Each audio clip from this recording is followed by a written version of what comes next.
बारामती विधानसभा पोटनिवडणूक बिनविरोध करण्यासाठी बड्या नेत्यांनी जोरदार प्रयत्न केले.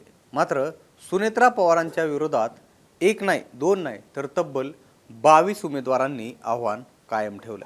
अजित पवारांच्या निधनानंतर सुनेत्रा वहिनींसाठी ही निवडणूक बिनविरोध झालीच नाही. या निवडणुकीसाठी एकूण 53 उमेदवारांनी अर्ज दाखल केले होते. त्यापैकी आवाहन केल्यानंतर 30 उमेदवारांनी आपले अर्ज मागे घेतलेत. यात काँग्रेसच्या आकाश मोरे यांचाही समावेश होता. इथं काँग्रेसनं उमेदवार दिल्यानंतर मोठ्या प्रमाणात चर्चा झाली होती. मात्र मोरे यांच्यासह 30 लोकांनी इथं उमेदवारी अर्ज मागे घेतल्यानंतर अद्यापही 23 उमेदवार या निवडणुकीच्या रिंगणामध्ये ठाम आहेत आणि आपापल्या परीनं प्रचारसुद्धा त्यांचा सुरू आहे. इकडं सुनेत्रा पवारांसाठी संपूर्ण पवार कुटुंबासह भाजप आणि शिवसेनेनं ताकद लावल्याचं पाहायला मिळतंय. बारामतीच्या या रणधुमाळीमध्ये सुनेत्रा पवार या निवडून येणार हे जवळपास निश्चित मानलं जात आहे. असं असलं तरी लोकशाही प्रक्रियेमध्ये निवडणुकीला मोठं स्थान आहे. त्यामुळं निकाल लागेपर्यंत या विजयावर शिक्कामोर्तब होत नसतो. अशातच इथं सुनेत्रा वहिनींसाठी नेमकं वातावरण कसं आहे, कसं त्यांच्या विजयासाठी प्रयत्न केले जात आहेत आणि खास करून सर्वात महत्त्वाची आणि मोठी गोष्ट म्हणजे मतदानाची टक्केवारी वाढवण्यासाठी काय प्लॅन इथं राबवले जात आहेत. याच संदर्भामध्ये पोल पंडित या सर्वे करणाऱ्या संस्थेनं तिथं फिरून काढलेली काही महत्त्वाची निरीक्षणं आणि अंदाज आपण या व्हिडिओमध्ये बघणार आहोत. नमस्कार, मी निलेश, आपण बघताय मुंबई तक. तर बारामतीच्या विधानसभा पोटनिवडणुकीमधून काँग्रेस पक्षानं माघार घेतल्यामुळं इथली जी निवडणूक आहे ती एकतर्फी होणार हे जवळपास निश्चित झालेलं आहे. बारामती विधानसभेच्या या निवडणुकीसाठी आता 22 उमेदवार रिंगणामध्ये आहेत आणि सुनेत्रा पवार तिथल्या महत्त्वाच्या उमेदवार मानल्या जात आहेत. अजित पवारांनी जेव्हा 2021ला इथली निवडणूक लढवली होती तेव्हा त्यांच्या विरोधामध्ये 23 उमेदवार होते. आता सुनेत्रा पवारांसमोर करुणा मुंडे आणि अभिजित बिचुकले वगळता इतर अपक्ष उमेदवार हे अल्पपरिचित असल्याचंच एकूण दिसून येतंय. उपमुख्यमंत्री असलेल्या सुनेत्रा पवारांचा उमेदवारी अर्ज भरण्यासाठी इथं महसूल मंत्री चंद्रशेखर बावनकुळे यांची उपस्थिती होती. तसंच भाजपचे प्रदेशाध्यक्ष रवींद्र चव्हाणांनी सुद्धा बारामतीतल्या कार्यकर्त्यांच्या मेळाव्यामध्ये आपल्या कार्यकर्त्यांना संबोधित केलं आणि त्यांनी सुनेत्रा पवारांना विजयी करण्यासाठी प्रयत्न करायचा आहे आणि त्यांना तिथं तशा पद्धतीचं आवाहन केलं. याशिवाय देवेंद्र फडणवीसांसह सर्वच पक्षातील जवळपास नेत्यांची उपस्थिती त्यांच्या म्हणजे सुनेत्रा पवारांच्या सांगता सभेला, या निवडणुकीच्या सांगता सभेला राहिल्याचं आपण बघितलं. या सांगता सभेमध्ये सुप्रिया सुळेंचं भाषण हा चर्चेचा विषय ठरला होता. पवारांचे पारंपरिक विरोधक राहिलेले चंद्रराव तावडे यांचं सहकार्य मिळवण्यासाठी रोहित पवार, जय पवार यांनी त्यांची भेट घेतल्याचंही या काळामध्ये दिसून आलेलं आहे. एकूणच ग्राउंड स्तरावरती जर आपण बघायला गेलं तर बारामतीमध्ये सगळेच जण आपापल्या परीनं डोर टू डोअर जाऊन प्रचार करताना दिसत आहेत आणि लोकांशी या संदर्भामध्ये चर्चा करताना सुद्धा दिसून येत आहेत. कृषी मंत्री दत्तात्रय भरणे आणि माजी मंत्री माणिकराव कोकाटे हे गावनिहाय भेटी आणि प्रचार दौरे करत असल्याचं दिसून आले. जय पवार आणि आमदार रोहित पवार यांचं मतदारसंघांमध्ये गावनिहाय दौरे सुरूच आहेत आणि स्थानिक नागरिकांना ते डोर टू डोअर जाऊन भेटतायत आणि त्यांना मतदानासाठी भावनिक साथ घालताना सुद्धा दिसून येत आहेत. मागील काही दिवसांपासून शर्मिला पवार या सुद्धा प्रचारामध्ये सक्रिय झाल्याचं तिथं दिसून आलेलं आहे.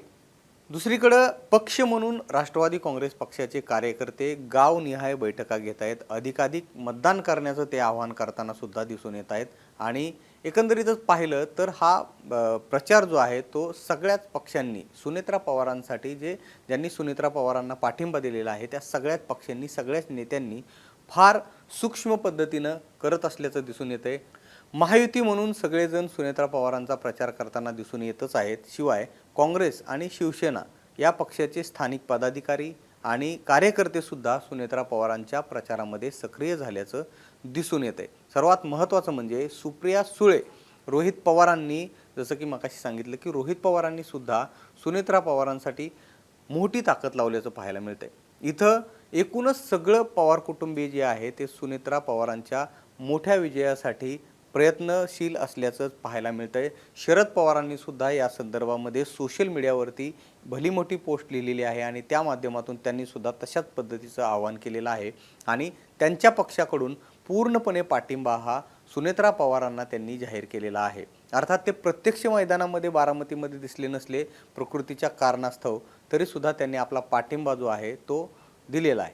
तिकडं वंचित बहुजन युवा आघाडीचे पुण्याचे जिल्हाध्यक्ष मंगलदास निकाळजे हे अपक्ष म्हणून निवडणूक लढवणार होते, परंतु त्यांनी सुनेत्रा पवारांना शेवटच्या क्षणी पाठिंबा दिलेला आहे. त्यांचा बारामती शहरामध्ये मर्यादित प्रभाव दिसून येतोय. बारामती तालुक्यातला धनगर समाज आणि मुस्लिम समाजानं सुद्धा सुनेत्रा वहिनींना पाठिंबा दिल्याचं पाहायला मिळतंय. सद्यस्थितीमध्ये बहुजन समाज पक्ष हा तटस्थ असल्याचं इथं दिसून येतोय. आपण मागच्या नगरपंचायतीच्या किंवा नगरपालिकेच्या निवडणुकीमध्ये बघितलं होतं की बारामती नगरपालिकेच्या निवडणुकीमध्ये बहुजन समाज पक्षाची एक सदस्य ही राष्ट्रवादी काँग्रेसच्या उमेदवाराला पराभूत करून तिथून निवडून आली होती. त्यामुळे तिथं काहीसा प्रभाव आहे या पक्षाचा, मात्र ते तटस्थ असल्याचं सध्या तरी दिसून येतंय असं या एकूणच या निरीक्षणामध्ये दिसून आलेलं आहे. आता बारामती संदर्भामध्ये पोल पंडितचे वरिष्ठ व्यवस्थापक असलेले अजिंक्य जवळेकर यांनी एका मिनिटात सांगितलेलं जे महत्त्वाचं निरीक्षण आहे ते आधी ऐका आणि मग आपण या व्हिडिओच्या शेवटाकडे जाऊयात. दिवंगत नेते अजित पवार यांच्या निधनानंतर बारामती विधानसभेच्या पोटनिवडणुकीकडे संपूर्ण महाराष्ट्राचे लक्ष लागले होते. काँग्रेसकडून आकाश मोरे यांनी उमेदवारी अर्ज दाखल केल्यानंतर या निवडणुकीची काहीशी चर्चा झाली, परंतु पुन्हा त्यांनी माघार घेतल्यानंतर सुनेत्रा पवार यांच्यासाठी ही निवडणूक कमालीची एकतर्फी झाली.